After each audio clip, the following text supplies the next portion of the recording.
Well, hello everyone, my name is Zwiggojr and welcome back to another video. Just a quick disclaimer, I just found out that another YouTuber called Flygon HD already did this challenge, but I already put so much work into this video, and if we are going to compare each other's runs, you're going to see that mine is actually different from his. So I highly recommend checking out his video before mine or after mine, it doesn't matter. The link will be in the description. And today I have something that I've been seeing around YouTube quite a lot lately. It's where you take a certain type and then do a Hardcore Nuzlocke with it in any game of your choice. And I thought that this was pretty interesting because you have to strategize way more, your Pokemon can die, and you can't just overlevel your Pokemon in order to win. You're actually going to have to use your knowledge. Since I haven't ever completed a Hardcore Nuzlocke in my entire life, I decided to pick a game that I'm very familiar with.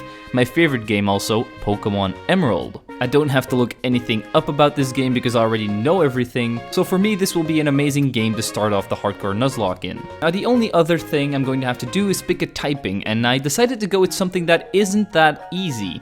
The grass typing. There is only about 8 evolutionary lines available here, and I'm actually weak to a bunch of things, including 2 gym leaders, Flannery and Winona, and I'm also very weak to Archie's and Maxie's Crobat, which 4 times resists grass type moves. And there's also Glacia from the Elite Four with ice types that are going to be doing a lot of damage against my grass types. Before I get into it, let me explain the rules real quick. So a Hardcore Nuzlocke basically means that we aren't going to be able to use any items in battle. I can only capture 1 Pokemon per route, so 1 grass type Pokemon per route if there is a grass type Pokemon available. We also have to play on set mode. There will be certain level caps as well, so I can't overlevel. Once a Pokemon dies, it's over, so that Pokemon cannot be used anymore. And I also won't allow myself to use any HM Pokemon. And that's it for the rules. Let's try to hit 4,420 likes because of the grass typing. And let's just jump right into it. I named my character Garden because I based it off of Gardenia, and the male form of that would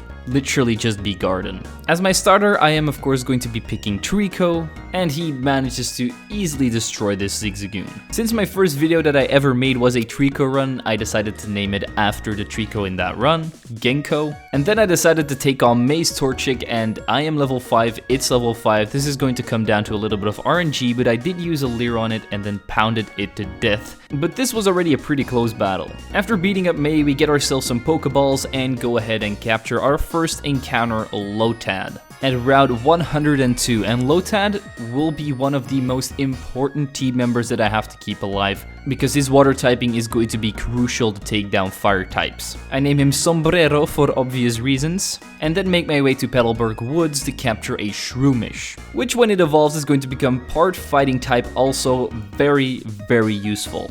After naming it Fella, because it just looks like a nice fella, decide to grind up our Pokemon on all the trainers that are around, and my Lotad evolves into a Lombre. And with most of my Pokemon at around level 14 and 15, because I don't want to overlevel in the gym, I decide to go up to Roxanne, and the level cap here is of course going to be 15. So I decided to start off with Shroomish here and just kill the first 2 Geodudes with Absorbs. Exonaut was a Nose Pass, so I paralyze it in order to hopefully get some fully paralysis off. And then I use a Leech Seed for that chip damage every single turn.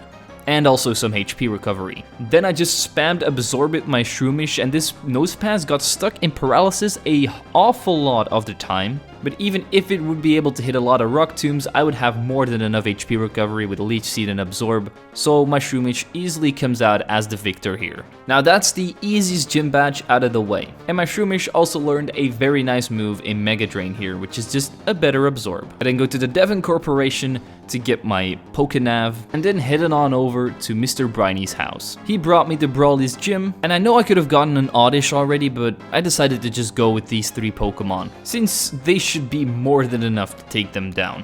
And my Trico also evolved into a Grovyle before this fight. His first Pokemon was a Matchup, so I started off with my Lombre and I went for a couple of Growls and one Absorb, and then I almost died to some Seismic Tosses and Karate Chop, so I had to switch out. So I went into Fella and he took a Karate Chop like a champ because of all the Growls, and then I just put a Leech Seed on the Matchup and spammed Mega Drain, and then eventually it just went down. This next Pokemon is Meditite, and this thing has Focus Punch, which it loves to spam, so I know that I don't have to go for a Leech Seed here because otherwise it's going to wreck me. Mega Drains don't do a lot of damage, but once I get into the red, he decides to use a Super Potion. So I do that once again, and he uses another Super Potion. And then I just decided to spam Tackle so I would still have a couple of Mega Drains left for his last Pokemon, Makuhita. After taking out the Meditite with a couple more Tackles, the Makuhita then comes out. So I start off by Leech Seeding it as it sets up a Bulk Up, and then I Stun Spore it in order to paralyze it, of course. I then hit a Mega Drain, and I also get hit with a Vital Throw, which does a whole lot of damage. And I knew that my Shroomish wasn't going to take another one, so I had to swap in Grovyle here. Luckily, the Makuhita got paralyzed on the turn I switched in, and I was then able to go for an Absorb, but then I got hit with a Vital Throw and Grovyle almost died too. No matter what I did here, someone was going down, so I just went for another Absorb with Grovyle because it's just a plain Grass type, not as good as the other two team members in my opinion. But I got super lucky because the Makuhita got paralyzed again, so the turn after I could take it down with one more Absorb, and we now gain our second gym badge without any deaths. Then moving over to Slateport City, and in the route above that I capture an Oddish. I named it Furby, but I wanted to name it after one of those troll things, but I forgot the name of them. The ones with like the very big spiky hair. Since the next level cap is level 20 against May, I did a big oopsie by bringing my Lombre into a double battle, and it decided to just level up to level 21, so I can't use him in this fight. But my Oddish did learn Sleep Powder, which is very good. So then we went to do the battle with May as she starts off with a Wingull, and I lead off with Oddish. I decided to Sleep Powder the Wingull, and then my Oran Berry also kicked in after getting hit with a Wing Attack. Since held items are allowed, I can't use any items in battle like potions and stuff, but I can use held items. I then went for 3 Absorbs to take down the Wingull, and luckily it just stayed asleep for this entire time, so I took no more damage. Next on that was the Combusken, and I missed my first Sleep Powder, but it set up a Focus Energy. Next turn I get hit with a Peck, but my Sleep Powder hits. So I switch in Shroomish to Leech Seed it, then go into Grovyle and start hitting it with a lot of Quick Attacks. Eventually he wakes up and almost takes down Grovyle. But with all of the chip damage of Quick Attack and Leech Seed, we do come out on top. Our last Pokemon is Lombre, so I swap in Oddish again and go for the Sleep Powder while getting hit with 2 Nature Powers, but I managed to survive. After that I hit 1 Absorb, but that didn't do enough damage, so I swapped in Shroomish, and a couple more Mega Drains later, and the Lombre is down, so we defeated May as well. Still no deaths. Now the next Pokemon gym leader is Wattson, and his level cap is level 24, which means that our Oddish is going to evolve into Gloom. And our Shroomish is also going to evolve into Breloom and learn a fighting type move in Mach Punch. So since my team is a little bit more buffed up now, I decided to take on Wattson. I didn't really have a choice though. He led off with a Voltorb, so I decided to just Mach Punch it twice with Breloom while taking minimal damage from it to take it down.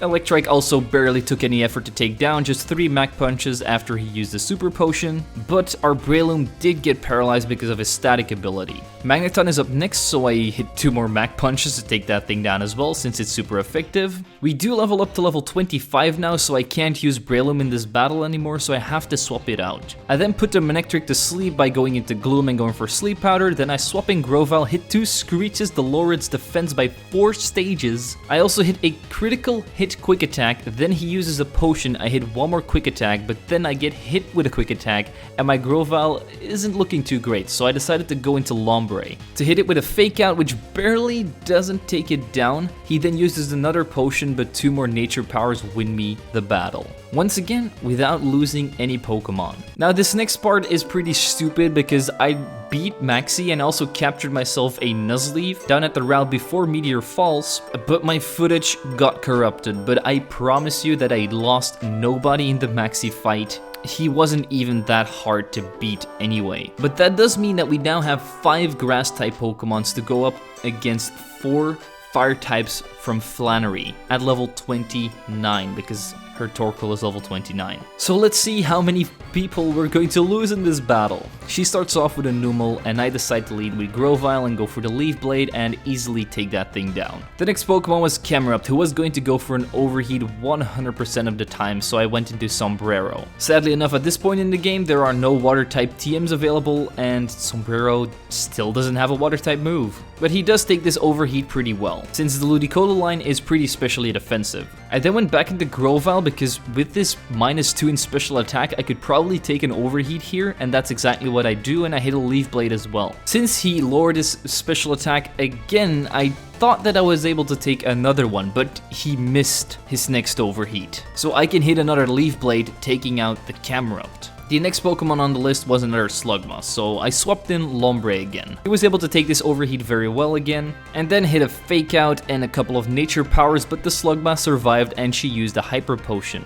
Eventually, she also poisoned me with a Smog, but after going for a couple of Rock Smashes and Nature Powers once again, the Slugma finally went down. The next Pokemon was going to be Torkoal, and I knew someone had to die here because I wasn't going to let Lombre die. But then I remembered that Nuzleaf is part Dark type, and I can already get another Dark Grass type, so I decided to swap him in.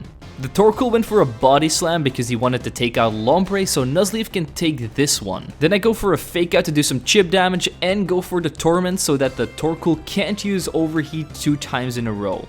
But of course, he uses Overheat now and my Nuzleaf is just dead. Luckily, Gloom can come in to go for the Sleep Powder, put the Torkoal to sleep, then I swap in Breloom to put a Leech Seed on him for that chip damage every single turn, and then I went for a couple of Mach Punches, but the Torkoal just did not want to go down, and eventually the Torkoal also missed an Overheat on my Breloom. After this miss, I knew I had to switch in Gloom because he was going to go for Body Slam. I then put it back to sleep with Sleep Powder, put Breloom back in the fight, and one more Mach Punch with the Leech Seed damage takes down the Torkoal. We're actually super lucky that Flannery managed to miss 2 Overheats in this battle, otherwise we could have probably lost here. Or maybe just only have like 1 or 2 more Pokemon left. We then put Nuzleaf in the dead box, sadly enough. And with the Go Goggles, I go to the desert to pick up the Root Fossil so that we can get Lileep. And this is in the Mirage Tower, a different location than the actual desert. So in the desert, we can also get a Cacnea, which we can eventually evolve into Cacturn. After naming it Scarecrow, I went on over to Father Norman to pray. This fight should be pretty easy since we have Breloom on the team with Mach Punch, but the level cap for this battle is level 31 because his Slacking is his highest level Pokemon. And the battle starts off super easy, one-shotting the Spinda with Mach Punch, almost one-shotting the Vigoroth with the Mach Punch, but he manages to survive and hit a critical hit slash, almost doing half of Breloom's health.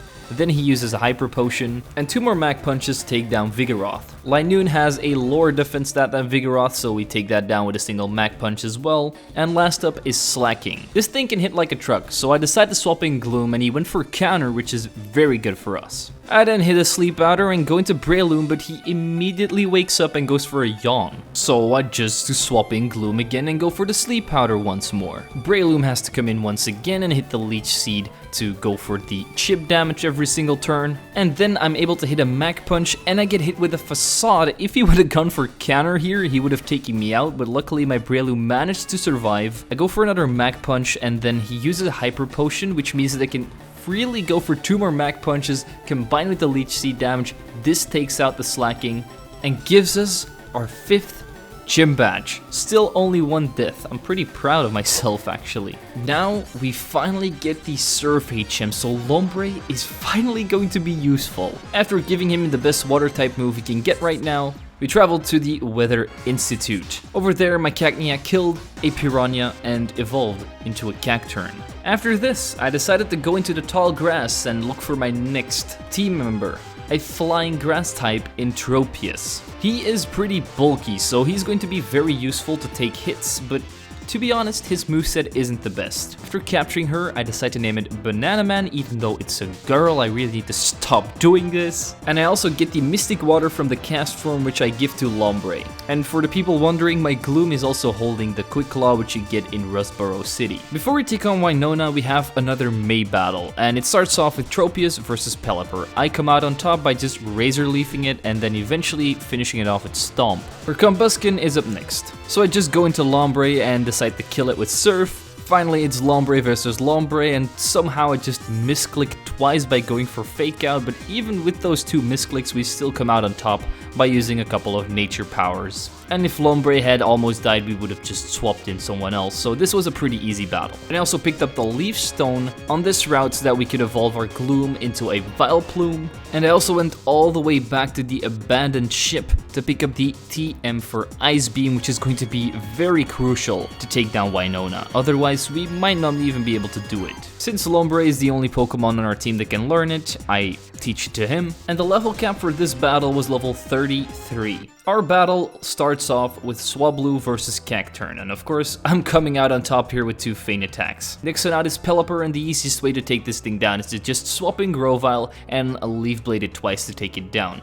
Luckily, it also missed its Supersonics though, so we're not confused. Then it's the Battle of the Tropius. I swap out my Grovyle, throw in my own, I go for the Fly and get a critical hit taking down her Tropius, so that was pretty lucky there. Otherwise, we probably would have two-shot anyway. Her ace Pokemon Altaria is up next, the Big Cloud. No, not this cloud. So I go into Tropius and do as much damage as I can with Stomps and Flies. While I did this though, she was able to set up a Dragon Dance and hit me with some Aerial Aces, so I have to swap in Vileplume. I get hit with an Aerial Ace. Luckily the next turn she goes for a Dragon Dance, so I go for Sleep Powder, then swap in Lombre, and my Ice Beam finally takes down Altaria. Now the last Pokemon is going to be Skarmory, one of the hardest ones since it's Steel Flying. For some reason my dumbass clicks Fake Out. Well, I could have gotten a Surf off and do a lot of damage. But now I have to switch out into Cacturn, but I am able to set up one Leech Seed. I then go into Vileplume to try and hit a Sleep Powder, but I miss and I get hit with an Aerial Ace, and another one is taking me out here, so I have to swap. I decide to go into Grovyle, which takes an Aerial Ace pretty well, and combined with the Leech Seed recovery, I can actually take another one. So I actually do hit one Leaf Blade and get hit with a Sand attack. The next one I actually miss and get hit with an Aerial Ace, so I have to swap again. This time I go into Breloom, my final hope, as she uses a Hyper Potion. I then try to paralyze it with Stun Spore, but somehow we miss once again. So I go into Cacturn thinking that it's going to go down to an Aerial Ace here, but we managed to survive on 2 HP. Since it was now able to kill me with any move, there was a high chance that it wasn't going to go for Aerial Ace. And I got very lucky when I swapped in Lombre because it went for Steel Wing this time. That causes me to be able to hit another Fake Out, get some extra damage off with Leech Seed and some extra recovery for me. And with this recovery, I'm able to tank another Aerial Ace, and then my Surf takes down Skarmory. So the only real reason why we actually won this was because Cacturn was able to survive an Aerial Ace. What an absolute Chad. Since we now have 6 gym badges, it's time for us to move on to another rival battle with May. She leads with a Tropius, and I decide to lead with Lombre, and 2 Ice Beams are able to already finish this big dinosaur off. Next to out was Combuskin, which I can take down with Surf. Then Pelipper comes out, so I have to switch by going into Grovyle and then taking down this Pelipper with 2 Leaf Blades. Last up was Ludicolo, but 2 more Leaf Blades later, and we already defeated May since my second one was a critical hit. Not that it mattered anyway, we would have just taken it out next turn if that wasn't a crit. I almost forgot about this, but I finally went ahead and grabbed my Lileep. After naming it PogChamp, I went to Mount Pyre to confront Team Aqua, and found out that Team Magma was somewhere in a volcano, so we had to visit them. I mean, this is just the best environment for a 10-year-old, don't you think? Anyway, let's just take on Maxie. Maxie's first Pokemon is going to be Myena, so I lead off with Breloom and I go for a Mach Punch. Then he uses a Super Potion and I hit another Mach Punch, but then he switches out his Myena into Crobat to take the Mach Punch. So I go into Gloom and get hit by 2 wing attacks but manage to survive. I hit a Sleep Powder, and switch in Lombre to hit 3 Ice Beams and take down this Crobat. Next up is my Hyena again, so I swap in Breloom as he uses a Super Potion, then I get a critical hit with Mag Punch taking down my Hyena. The next Pokemon is Camerupt, so Lombre can come in, go for 2 serves and finish off Maxie here. I didn't even have to grind up my team to the appropriate levels. We then go ahead and meet up with Captain Stern to see that his submarine is getting stolen by Archie. Man, security around this place must be really tight if they can steal a submarine. Then I went to Moss Deep City, and while I was battling in the Tate and Liza gym, my Grovyle reached level 36 so that he would evolve into a Sceptile. After this I went straight to Tate and Liza, and the level cap here is going to be level 42, and we're going to have to be doing a double battle as always here. The leading 2 Pokemon are going to be Xatu and Claydol, so I lead off with the Lombre and Cacturne, which is part Dark type, so amazing for this gym in particular. I decided to go for a Fake Out and a Needle Arm on the Claydol as the Xatu sets up a Calm Mind. It manages to survive though, and next turn I go for a Feint Attack on the Xatu and I go for a Surf at Lombre, getting a critical hit on Claydol after they use a potion. The Xatu then hits a Psychic on my Lombre, doing a very large amount of damage, but I managed to hang on. And Cacturne then takes out the Claydol with Feint Attack. Lunatone comes in and Lombre is also able to hit a Surf on both of their Pokemon. And he even gets a crit, taking down Xatu from this range and doing a very large amount of damage on Lunatone. I then go for a Feint Attack on the Lunatone and switch out Lombre for Banana Man. The Solrock charges up Solar Beam and the Lunatone hits my Tropius with Psychic, but I take it out with Feint Attack from Cacturne. Now it is in fact 2 against 1, and luckily my Feint Attack is able to take down the Solrock from full health actually. So that does give us in fact our 7th gym badge, which means that we can go up to the NASA building with Elon Musk and stuff to try and stop Maxie from stealing one of his rockets. So we're up here with Steven Stone, which means that we get to pick 3 Pokemon. In this battle I took Lombre, Sceptile and Cacturne with me, as my Lombre was able to go for a Surf turn 1, taking down their Camerupt. Their next Pokemon was a Golbat, and the Metang immediately went for a Psychic on it, doing a major amount of damage. My Lombre then took out the Golbat with Ice Beam. I probably should have gone for Surf there, because Surf would have killed anyway. But the Mightyena went for a Swagger on Metang, and as their next Mightyena comes out, Metang hits itself in its confusion. So Lombre can go for a Surf, and Metang for a Metal Claw to take out the right Mightyena, as their next Pokemon Crobat comes in. So I decided to bring in Cacturne, because otherwise Lombre is dying here to the Wing Attack from this Crobat, and Cacturne takes it not too well either. As the Mightyena misses a Swagger, I decide to swap in Sceptile, who also gets hit with a Wing Attack, doing more than half of his health, and Metang is able to take down the Mightyena with Metal Claw. I then went for a Screech on the Crobat with Sceptile, and somehow this Crobat manages to miss a 95% accurate move on my Sceptile, which means that we're going to live again, so that Metang can take this thing out with Metal Claw. The last Pokemon is Camerupt, so I swap back into Lombre as the Metang sets up a Reflect for us, and I then take out Camerupt with 2 more Surfs, and we finally won this battle with once again a lot of luck. This means that we can pick up the HM for Dive, learn it to Lombre, and then go back to the abandoned ship to get a Water Stone, which means that we now have a Ludicolo, my favorite grass type. If you've made it this far into the video, let me know what your favorite grass type is. I would love to know, but I think Ludicolo is definitely the most superior. This does mean that we now have to go to the C4 Cavern to take on Archie, and of course he also has a Crobat, which is not going to be nice. Archie is immediately starting off with Mightyena, like most Team Aqua leaders for some reason, and a Sky Uppercut takes it down. Next up is Crobat, so I have to swap out Breloom and go into Vileplume, which is able to take a Wing Attack pretty well. I then went for a Sleep Powder and went into Scarecrow to hit a Feint Attack while getting hit with a Wing Attack after that. Luckily, Archie then uses 2 Super Potions in a row, and eventually we managed to take on Crobat, but we did also get hit with another Wing Attack, almost taking down my Cactus Boy. The last Pokemon is Sharpedo, so I swapped out my Cacturne for Sceptile and went for a Leaf Blade to take down the big bad shark. This now means that the world is going to end by a big aquarium fish and Godzilla, but a big Schneck comes down from the sky and saves everyone. After all of these events, we can move on to the final gym leader, Juan, and I wish there was a lot to say about this battle, but I just started off with Sceptile. And spammed Leaf Blade on Love Disc. Celio. Kingdra managed to survive a Leaf Blade because it's part Dragon type, but the second one took it down. And his last two Pokemon, Wishcash and Crawdaunt, also went down to Leaf Blades. This was definitely the easiest gym battle in this entire run. We didn't even get hit once. So that gives us our 8th gym badge, which means that it's time for the Elite Four. So I decided to take someone else into the Elite Four because Tropius really wasn't cutting it at this point. I leveled up Lileep to level 40 so that he evolved into a Cradily, and then trained up my entire team to level 55 because I didn't want them to overlevel the champion's highest Pokemon, which is level 58. So with the team at level 55, I went to Sydney. And I think you all know who is going to shine the most here in this battle. It's going to be Breloom.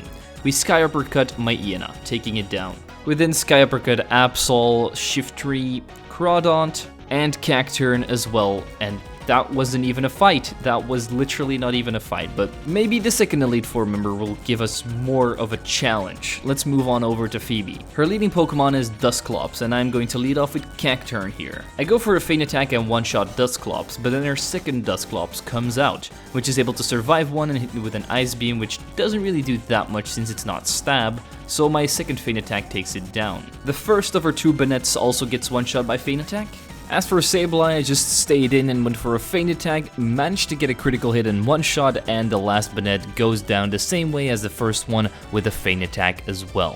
Phoebe certainly wasn't that much more of a challenge. Let's move on over to Glacia, who is once again going to be pretty easy with Breloom. Since we managed to literally one-shot every single one of her Pokemon, so that's 2 Celios, the Walrein, and then the 2 Glalis with Sky Uppercuts, just like with Sydney. So our final opponent before the champion is going to be Drake, and he's the reason why I brought Ludicolo with Ice Beam. I didn't start off with Ludicolo though, I decided to lead off with Cacturne. And for some reason I set up 2 layers of spikes, even though that most of his team doesn't even get affected by it because they're part flying type. Anyway, after putting those layers of spikes up, I then used a Leech Seed on the Shelgon while getting hit with a Rock Tomb and a Dragon Claw. Then I swapped in Sombrero, took a Dragon Claw like a champ, and went for the Fake Out Ice Beam combo to take down Shelgon, and even have full health because of the Leech Seed recovery.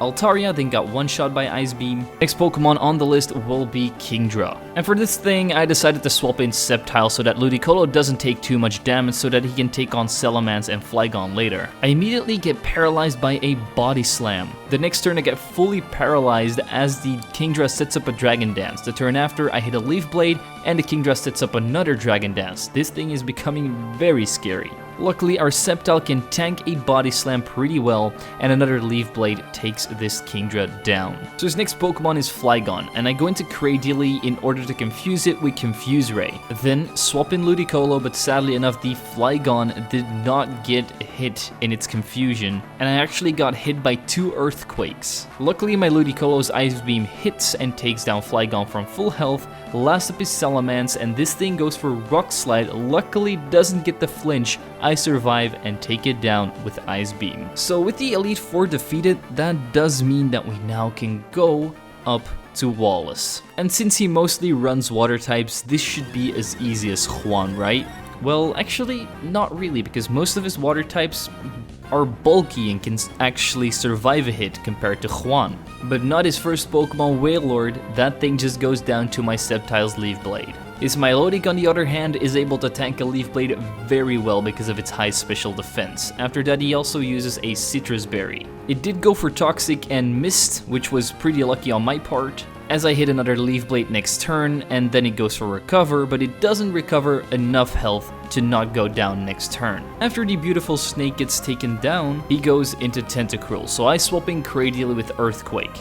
I am able to get one off, but then I get killed by a Sludge Bomb and an Ice Beam combo, so that's our second death of the run. This isn't really going to make us struggle though, since I can just bring in Sceptile and kill Tentacruel. Next Pokemon is then his own Ludicolo, Mr. Sombrero himself, and it manages to survive 2 Leaf Blades. He sets up some double teams and also hits me with a Surf, while then using a full restore. I once again get him down into red health, but he uses another full restore. I really don't want my Sceptile to go down here, so I have to swap him out and go into Breloom to hit a Sky Uppercut. Sadly enough, my second one misses because of all the double teams and I get hit with 2 serves, but I managed to hang on. Then a Mach Punch later and the Ludicolo finally goes down. Luckily enough, I didn't miss that one. For Whiscash, I went into my Cacturn, which took it out with a single Needle Arm, and the last Pokemon is Gyarados. So I set up a Leech Seed, basically guaranteeing me the win here. He hits me with a Surf, sets up a Dragon Dance, and hits me with an Earthquake, but a couple Needle Arms later, and combined with the Leech Seed damage, is going to take out this big water snake and give us the title of champion of the Hoenn region while doing a Hardcore Nuzlocke with Grass-type Pokemon. Definitely did enjoy making this video though. It adds a very large difficulty curve to what I normally do. So please let me know in the comments down below if you would want to see more of these or if you just like regular without all of these rules. If you would like me to do another one of these, leave your favorite typing and your favorite game in the comments down below and maybe I'll pick one of those. Before we end the video off here, I want to thank my membership and Patreon supporters as always. If you want to help me, you can click the links in the description to sign up yourself. It is greatly appreciated, and with that out of the way, don't forget to leave a like, subscribe, and share this video with your friends. I'm zwiggojr, and I'll see you guys next time.